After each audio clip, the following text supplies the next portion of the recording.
Hey y'all, let's do a reading, shall we? Okay, we're going to do a 5-card reading, maybe 6, real quick here.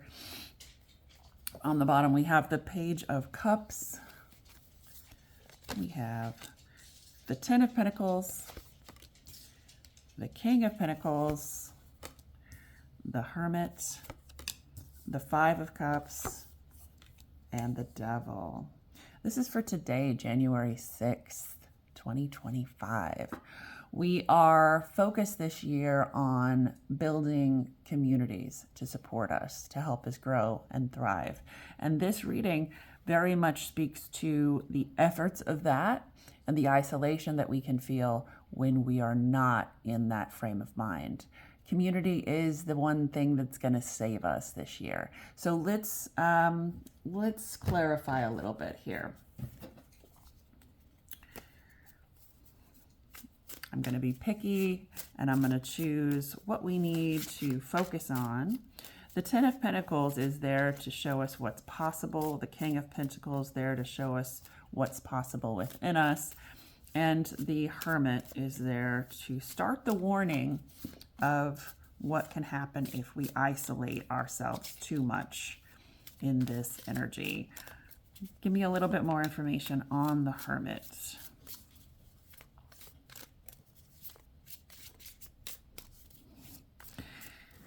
You know, it's often we're going to get the Three of Wands in this energy, and the Three of Wands might be kind of a misunderstood card. The Three of Wands is all about reaching sort of the first step in success, in a dream and a plan. And it's not without its buts. It's and buts.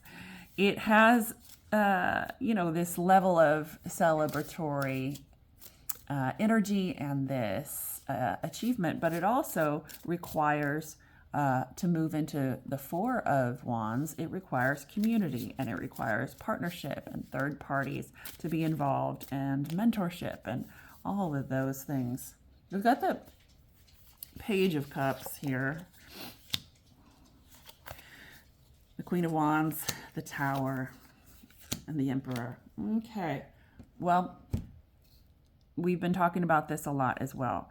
So I think there is going to be, for some of you, this real desire and pull to isolate, to lick your wounds, to put on a false front and act like everything's okay and move through the energy really deep down, very lonely and without the resources that you need. That is a matter of pride. The Queen of Wands is an incredible queen, but there's a lot of pride involved in sort of a shadow side of her, and a lot of some ego and some performative instinct. So when it comes with the Tower and when it comes with the Emperor and the strong Emperor, this egotistical sort of sense of the Emperor, with the Hermit, there could be a tendency to go into your cave and push people away. And you don't have to exactly push people away literally. Like, you don't have to tell them to, get lost.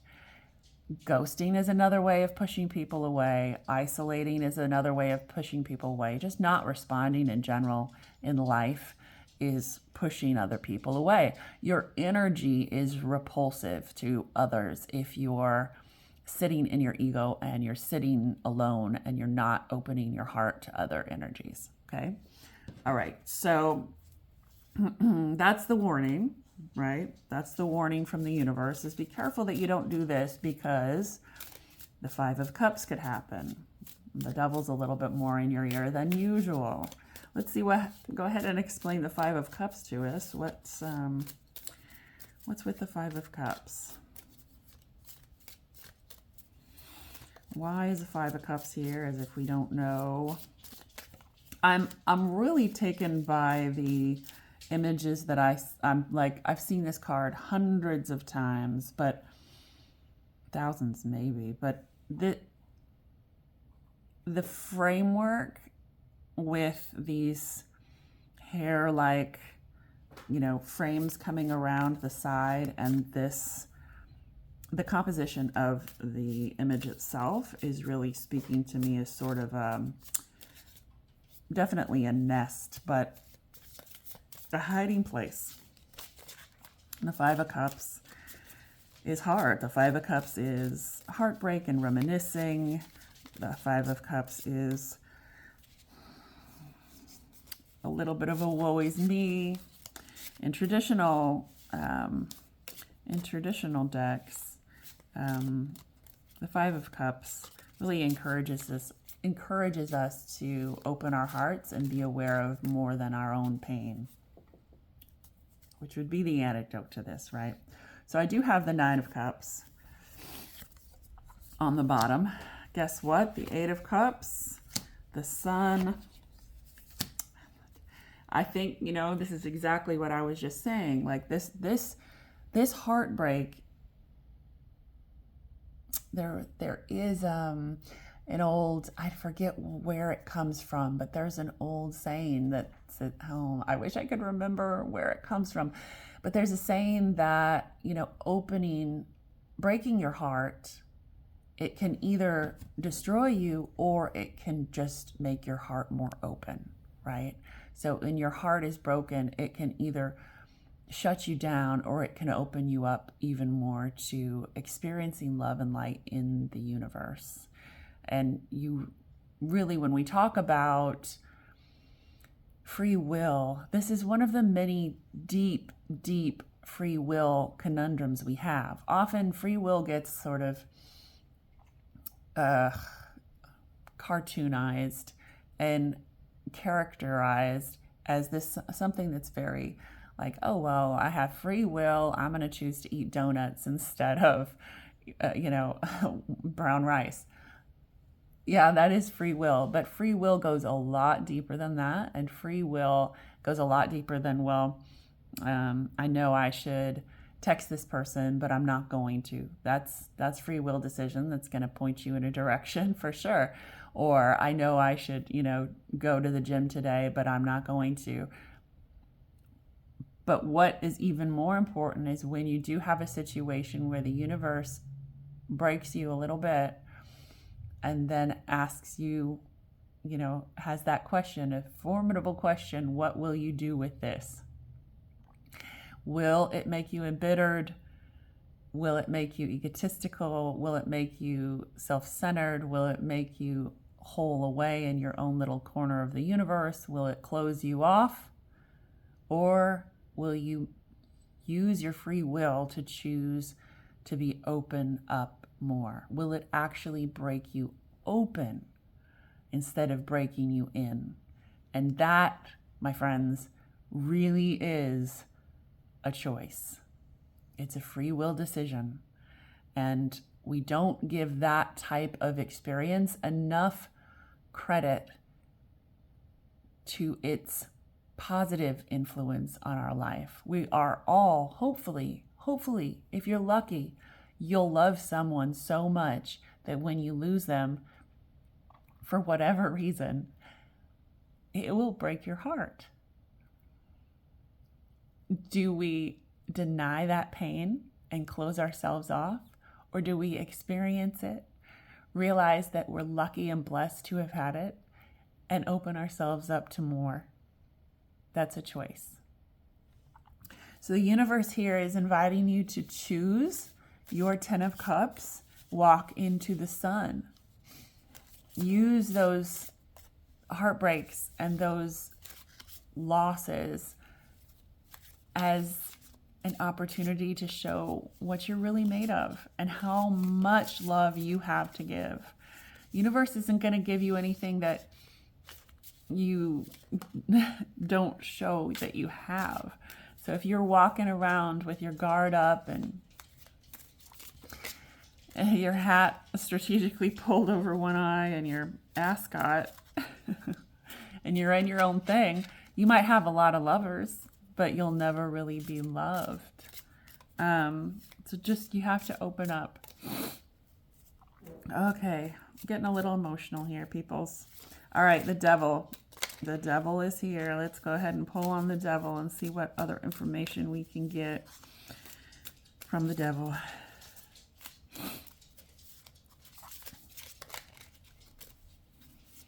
I think, this is something that I'm really familiar with in terms of the philosophy of the devil, but maybe y'all aren't. So let's talk about it a little bit. So often the devil gets kind of a bad rap. So when we talk about the devil, we're like, oh, somebody was very bad, they're the devil.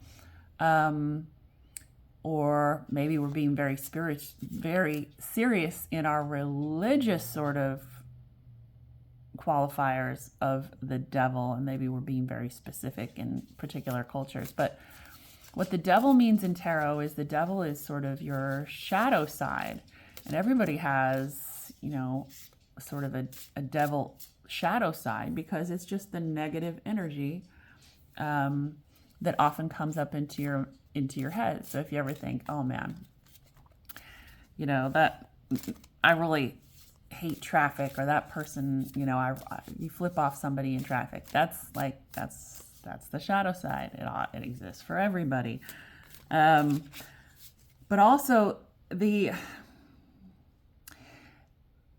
shadow side tends to be very seductive too sometimes, because it's really all it's got is that initial seduction. That's all the devil has. Because once you're there, it's terrible. So what the devil has balanced that, the devil balances on one side, you have the sun, you have the 10 of cups, you have contentment. On the other side is the shadow side of the devil.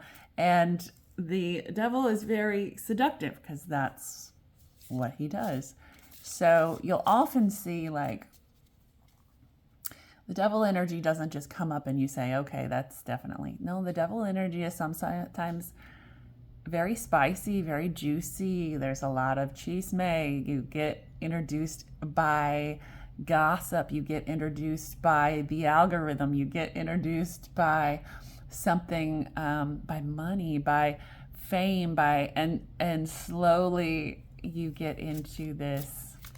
I'm not saying fame is all bad. What I'm saying is that a lot of times the devil uses that to introduce you to things. And I mean devil by the energy, right? The energy lures this sort of negativity with the promises of wonderful things. And the devil talks so sweetly as well. So sweetly. Anyway, that's just explaining a little bit more to those of you who think that this is just the devil card and why is he so hot in this deck? Well, that's why. It's a very sexy energy, and I think we have, the ultimate community card, the 3 of Pentacles, Judgment. Okay, so you're going to have a pretty quick turnaround. So the path is that if we're unable to become the King of Pentacles and we're unable to get into our 10 of Pentacles and really milk this energy for all it's worth by joining together, by finding commonalities, by building things together, by sharing thoughts and ideas and exchanging energy and on every frequency. If we're not able to do that, and instead we're hermiting ourselves into this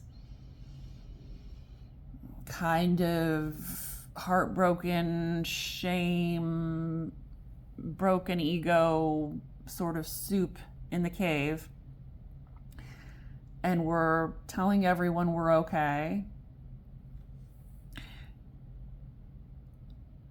we're not choosing to, let's say in this case, we're not choosing to transform it. We're not choosing to open our heart instead of close it down. Then what the universe is saying is that influence is going to have a pretty quick karmic turnaround. Judgment is very, Judgment is kind of a serious, powerful card. I think we'll get many attempts in this energy to do this. Yeah, the universe will give you a lot of attempts. Okay, then maybe you'll see the sunlight. Maybe you'll see something brighter and you'll have another chance. Okay, now here's another chance. Don't go down this road again. Here's something else you can look forward to. And literally, I see we have about 3 chances in this energy. And if we don't get it right, it's not going to be fun. It's not going to be fun. You're going to experience even more, but profound loss. So, yeah, that's this is my quick little reading. I hope it helped in some ways. It's really super, super, super cool energy that so many of you need to take advantage of. But it also can be very challenging because it's extremely quick. It's extremely fast moving. And so, like I said, you're given a few chances at the same thing, at the same problem, at the same challenge. But after a while, that'll stop.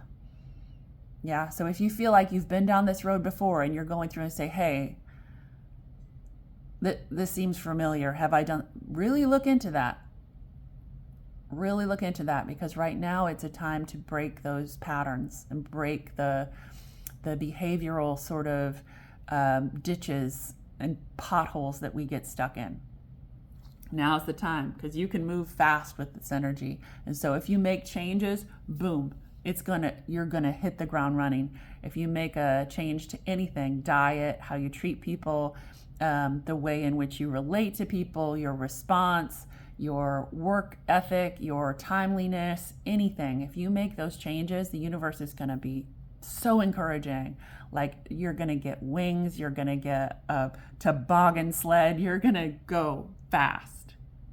So keep that in mind, that this road down to the devil is also very, very fast, and you can keep taking it again and again and again, but I don't recommend it. I do not. So, all right, that's your reading. Good luck out there. Remember that there is every reading that has ever existed since the beginning of tarot readings has been influenced by the reader as well as the time in which it was read. So no reading comes out of a vacuum. Also, this could be you. I kept, telling you that this is the time. For some of you, the time comes a few weeks later, a few months later. Very few of you, it's already happened. But for most of you, it's right now. So good luck.